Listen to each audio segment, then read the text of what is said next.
ड्रामे के next episode में आप लोग देखेंगे कि आबदा इस बात से अनजान कि आली ने अपना तमाम तर कारोबार बाहर से वाइंड अप करके वहीं पे पाकिस्तान में सेटल हो गया है। वो वापस आ गई है पाकिस्तान, ये सोचकर कि अब तक सब कुछ ठीक हो चुका होगा और आली वो भी अब तक वापस जा चुका होगा।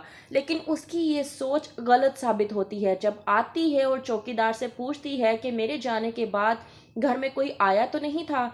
चौकीदार कहता है कि जी हाँ, आपकी दोस्त अलमास आई थी और बहुत ज़्यादा गुस्से में वापस गई। कहती है आबदा उसके अलावा कोई और आया था या नहीं। कहता है चौकीदार जी हाँ, आलियान बाबा आए थे। आलियान का नाम सुनते ही आबदा के हाथ ठंडे पड़ना शुरू हो जाते हैं। वो पूछती है चौकीदार से कि आलियान आखिरकार क्या कह रहा था।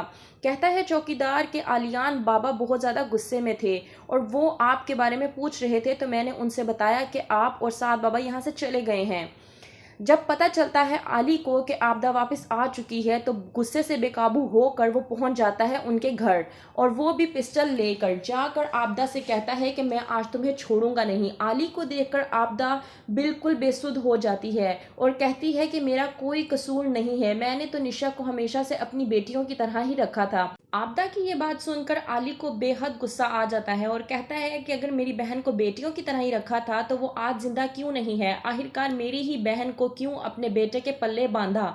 आली की इस बात पर आबदा आलियान को जवाब देती है कि इसमें मेरा वाकई ही में कोई कसूर नहीं है, मुझे ये सब कुछ अलमास ने करने को कहा था और यहाँ तक कि ये रिश्ता भी अलमास ने ही करवाया। मैंने अलमास को बड़ी मरतबा कहा था कि ऐसा मत करो, मैं किसी की बेटी की ज़िंदगी तबाह बर्बाद नहीं करना चाहती, लेकिन अलमास ने एक बात नहीं सुनी और उसने मुझसे कहा कि अगर मैं ये शादी कर लूँगी तो हो सकता है कि मेरा बेटा बिल्कुल ठीक हो जाए, लेकिन ऐसा कुछ नहीं हुआ। जब आली जान लेता है कि तमाम तर कसूर अलमास का है तो वो पूरी तरह से ठान लेता है कि अब वो सिर्फ और सिर्फ सुंबुल से ही बदला लेगा। जाता है जब सुंबुल के पास तो उससे बात करने की कोशिश करता है और कहता है कि तुम मुझे एक बात बताओ, तुम्हें क्या इस घर में कोई दिक्कत है। कहती है सुंबुल कि ऐसी कोई भी बात नहीं है। तो आली को इस बात पर गुस्सा आता है और भड़क कर कहता है कि आखिरकार तुम फिर मेरी माँ के पास जाकर शिकायत क्यों लगाती हो, क्या मैं तुम्हें कुछ कहता हूँ। आली मजीद भड़क कर कहता है कि तुम सब एक जैसे हो। इस बात पर सुंबुल आली से कहती है कि आखिरकार ये आप कहने का मतलब क्या है, पहले तो आप मुझे बुरा भला कहते थे, अब आप मेरे पूरे ख़ानदान को बुरा भला कहने की कोशिश कर रहे हैं।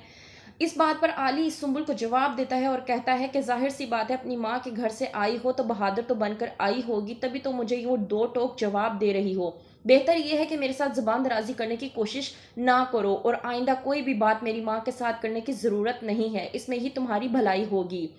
चलता है आली एक नई साजिश लेकर जाता है नासिर को अपनी सास अलमास के पास और जाकर कहता है कि ये मेरा दोस्त है और बहुत ही अच्छी जॉब कर रहा है, मेरे साथ मिलकर वेल सेटल्ड है और जब से इसने मेरी शादीशुदा ज़िंदगी देखी है, पुरसुकून ज़िंदगी देखी है, ये भी शादी करना चाहता है, इसलिए मैं इसको आपके पास लेकर आया हूँ। आखिरकार आली क्या करना चाहता है, किस तरह से बदला लेना चाहता है अलमास और सुंबुल से, क्या होगा आगे मजीद जानने के लिए देखते रहिए ड्रामा सीरियल दाव।